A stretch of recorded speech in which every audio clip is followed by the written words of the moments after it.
Welcome to Maragondon. Nangyari kay Kuya. Anong daming puno na ano. Si Renina to ah. Asan sila? Guys, welcome sa Riverfront Garden Resort. Lumagpas kami.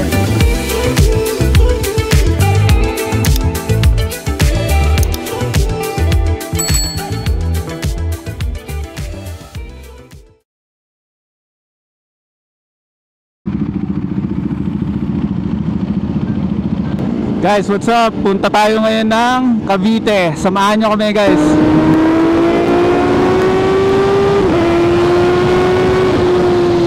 Guys, what's up? Good morning. Punta tayo ngayon ng Maragondon sa Cavite. Tapos kasama natin ang Lobo pati ang BBMR. Unity ride lang. May ride dapat ang BBMR sa papuntang Tagaytay kaso medyo maulan daw. So sumama na lang sila dito sa atin papuntang Cavite. Ang bilang ko kanina sa amin kanina parang 20 yata kami, 20 plus, 22 or 20. So halo-halo na yun, may BBMR, may Lobo. Ganda ng panahon ngayon guys. Kakatapos yan ng bagyo. Marami daw na silang tanang bagyo, lalo na sa Bicol, ganyan. Doon nga sa puntahan namin, last time doon sa may Laurel, Batangas, yung tulay doon bumagsak. So marami talaga naapektuhan yung bagyo na dumaan. So ngayon, maganda naman yung weather. Saglit lang yung biyahe namin, simula Las Piñas hanggang Riverfront. Pero isang oras lang. Maganda doon, mapuno sa Riverfront. Tapos masarap din daw yung pagkain. So po nagsisibakan. Last 2 weeks ago guys, galing din tayo ng Kaibiyang. So ito rin yung daan papuntang Kaibiyang. Pero mas malapit yung pupuntahan namin ngayon kaysa sa Kaibiyang. Ano lang siya, saglit lang papunta dun. Si Kaptong, sa harapan natin, ZH2 rin. Daming kalat sa bomba daw. Kalat pa ng kalsada guys. Kakatapos sila ng bagyo, Sunday ngayon.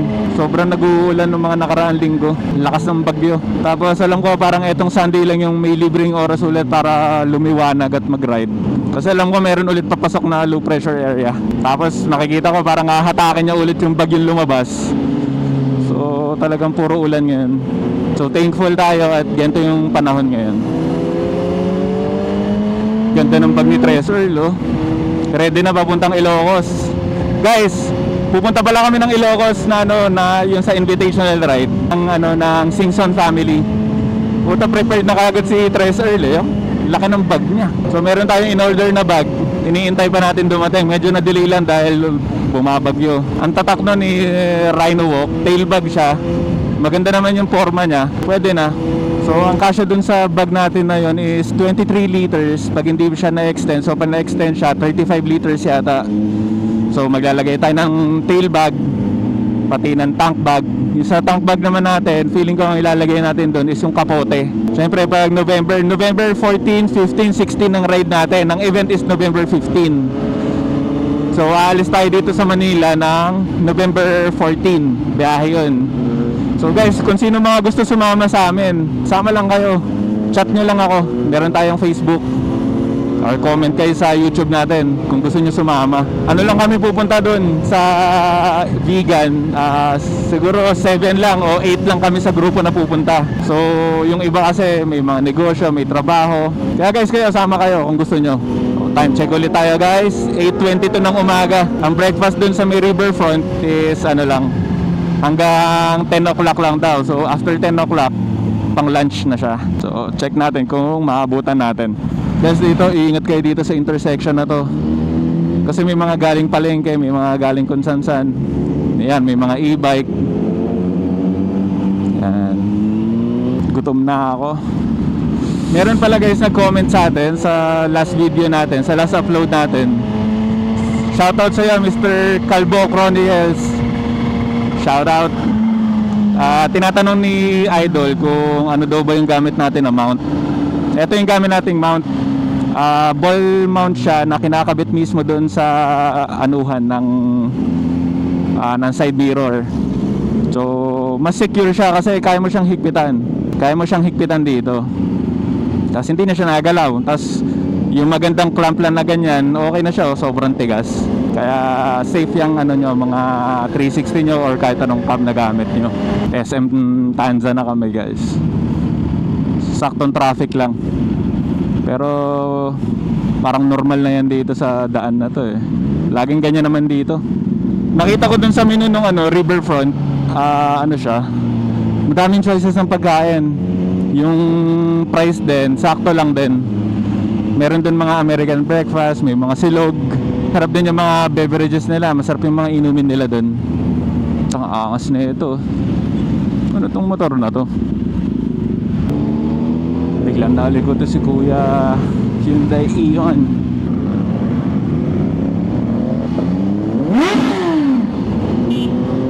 Laki talaga ng GS guys oh. GS 1252 eh. Alam ko ano ba to? Yung exclusive ba yun? Hindi ako familiar sa mga GS eh. Ang laki niya pag sa likod tinignan no. Napakalapad. Sarap niyan pang ano, pang long ride. Napakalapad niya tignan.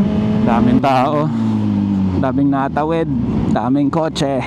Pag ganyan naman guys, parang ano eh, kunyari sa intersection, tamang bigayan lang. Kasi kunyari, mauuna ka, ilang segundo lang naman yung inuna mo. Parang wala pang 5 segundo. Pareho pa rin ganun lugar.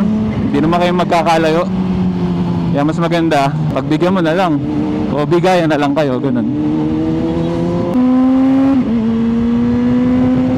Dami rin ulit magre-ride papuntang taas oh. Mga papunta ng Kaibiyang Tunnel.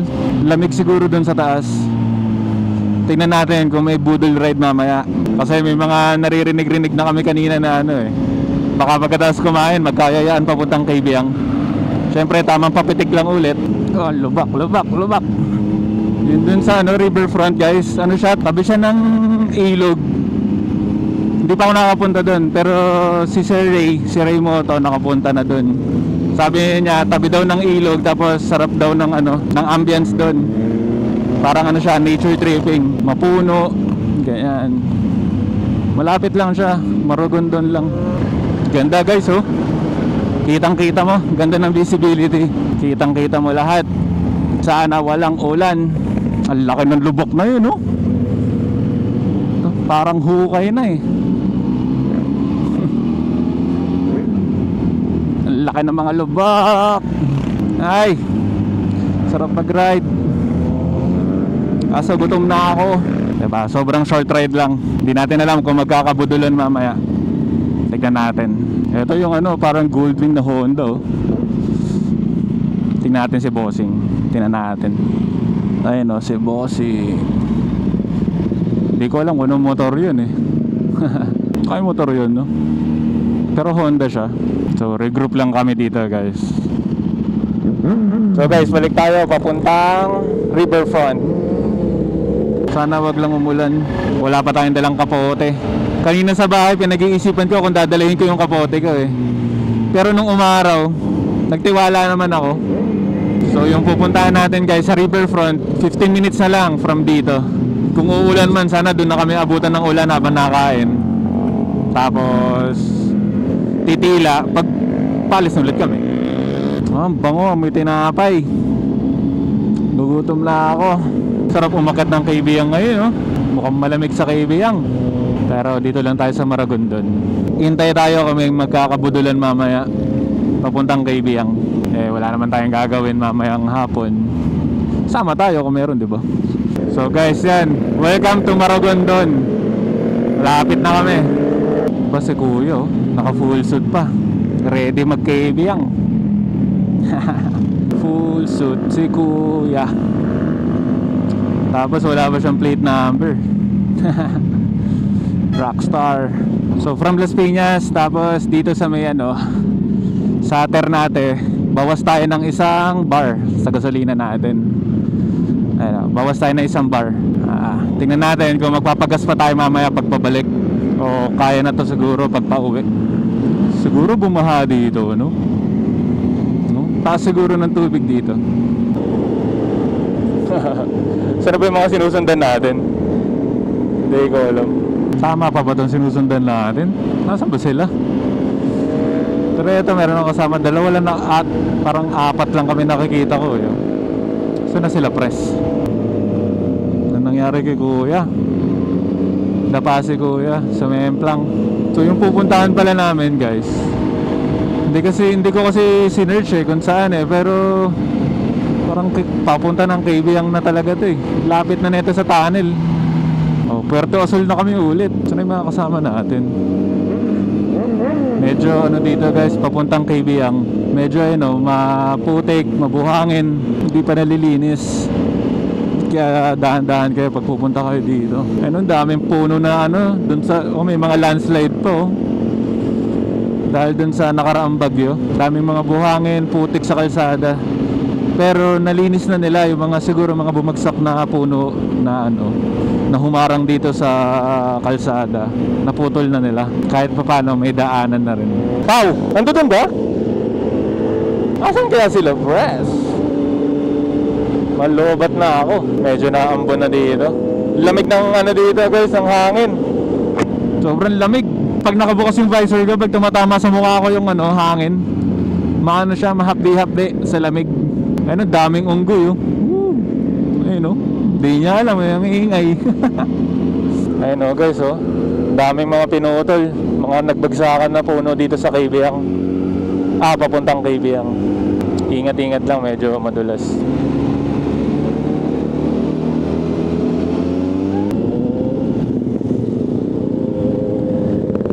Pau! Hindi yata sila press yan Hindi sila press yan. Nasaan sila press? Kaibiyang na to Oo nga. Tas hindi ko sila nasasagap sa Cardo Hindi kaya lumagpas tayo? Baka napasama tayo sa ibang grupo. Si Renina to Diba? Tama ba? Dito pa rin tayo? Nasaan sila? Una na ata sila Hindi kaya lumagpas tayo kasi Maragondon lang tayo Kaibiyang na dito Oo nga. Paano tawagan sila? Feeling ko nahiwalay tayo. Search ko nga. Alam ko kung saan tayo pupunta Signal pre. Mga naka-Mercedes po. Mga naka-Mercedes. Mali tayo na lang. Sumobra yata tayo kasi Maragondon lang Putol lang Tataka nga ako, nakarating tayo. Oo nga Hindi, hanggang lang tayo Maragondon. Maragondon lang. Kaibiyang tunnel na to Tawagan mo na lang sa FB si Earl. Ha? Si Earl lang ang tawagan mo. Wala ka signal. Hindi kasi kanina pagkaalis natin ng McDo, inahanap na nila kung saan tayo liliko. So malapit lang dun. Malapit lang Dok. Yung pagkali kong gano'n, tuminto na ako dun Mga gusto mag-Kaibiyang Napasama kami sa ibang grupo. Yung mga grupong magkikaibiyang. Dapat Maragondon lang kami. Balik. So pupunta lang kami ulit guys sa Puerto Azul kasi hanap kami ng signal. Nawala kami sa grupo. Nawala sa mata ko sila press. Tapos nagtaka na ako kasi yung cardo ko na naputol na sa kanila. Kung magkakadikit lang halos kami, hindi naman ganun kagad mapuputol yun doon pala sa may Puerto Azul, bago pala mag Puerto Azul, naputol na yung ko, yung cardo ko, yung connection ko sa kanila. So sabi ko, lagpas talaga. Pinapahinto ko sila sila Paulo nga, yun nga, hindi nga kami kagad makahinto kasi sa kurbada. Tas ang ingay pa, ang dami namin magkakasama kanina. Napasama pa kami dun sa grupo na na mga magpupunta talaga sa Kaibiyang. Ang problema lang, gutom na ako, napalayo pa. Ito dumusdos yung puno dun sa pababa. Landslide kasama puno. So hindi ko naman kagad pala sila narinig guys kasi nagvo-vlog tayo nakamute ako kanina. Nakamute na ako, tapos hininahan ko pa yung cardo ko kaya hindi ko alam kung saan sila liliko. So ako naman, sunod lang ako ng sunod.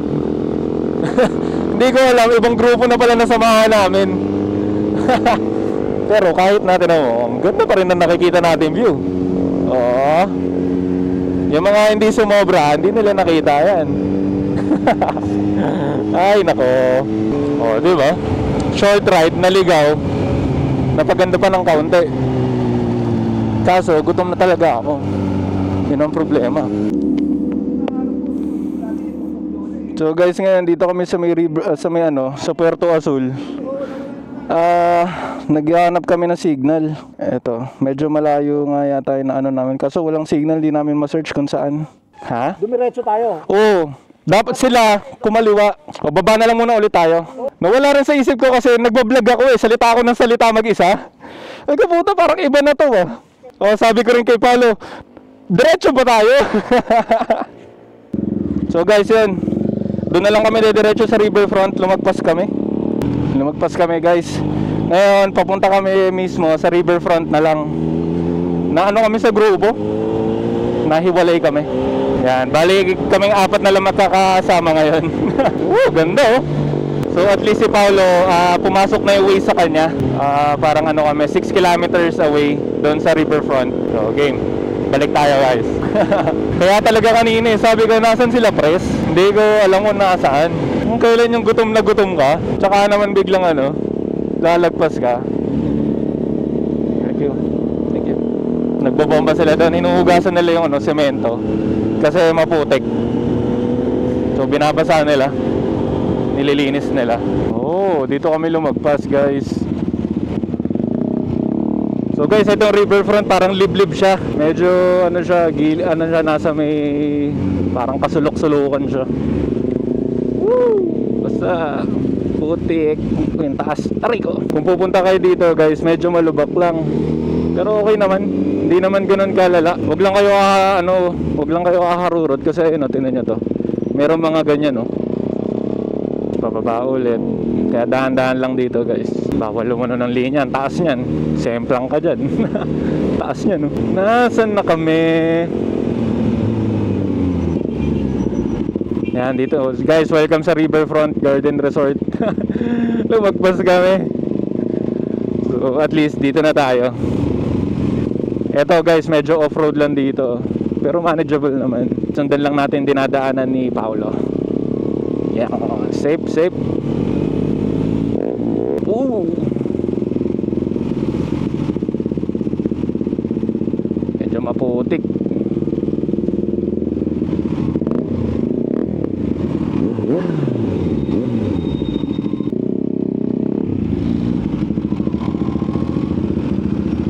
So guys, welcome dito sa riverfront na napakalayo puntahan. Kailangan mo munang pumunta ng papuntang KBM bago ka makapunta dito sa riverfront. Oh, mali. Ay puta, ang dumi. So guys, dito kami sa riverfront. Yan. Naligaw lang ng konti. Yan. Ayos din dito. Ay! Paano nangyari na sinabi ko sa cargo? Lagpas kayo. Di mo ako narinig nun? Hindi. So guys, welcome dito sa sa riverfront. Ito, pakita ko sa inyo yung mga menu nila. Ang ganda dito. Yan. So meron silang mga coffee, may mga breakfast sila dito. May silog lang din, may American breakfast, may pancake. May mga pancake, eto. Tapos check natin dito sa labas. So kaya siya tinawag ni riverfront kasi tabi siya ng river. Ayan o. Medyo maano pa yung tubig kasi kakaulan pa lang, kakabagyo pa lang. So guys, yun, kain muna kami. So guys, alis na kami. Uwi na tayo. Buti hindi umulan. Sarap ng kinain ko dito sa sa riverfront. Ang kinain ko is American breakfast. Sausage siya, tapos may tinapay. Ang sausawan lang niya ketchup. Dumi ng motor natin, no? Oh, dumi, oh. Putik, dahan-dahan lang. Pag ganito, huwag kang magpe-preno, dudulas. Alalay lang.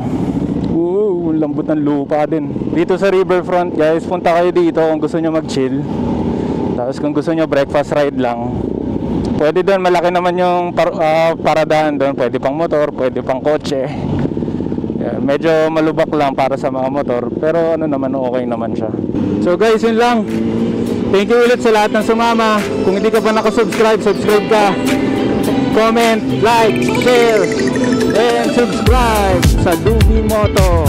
Thank you guys, thank you. Kita ulit tayo next weekend.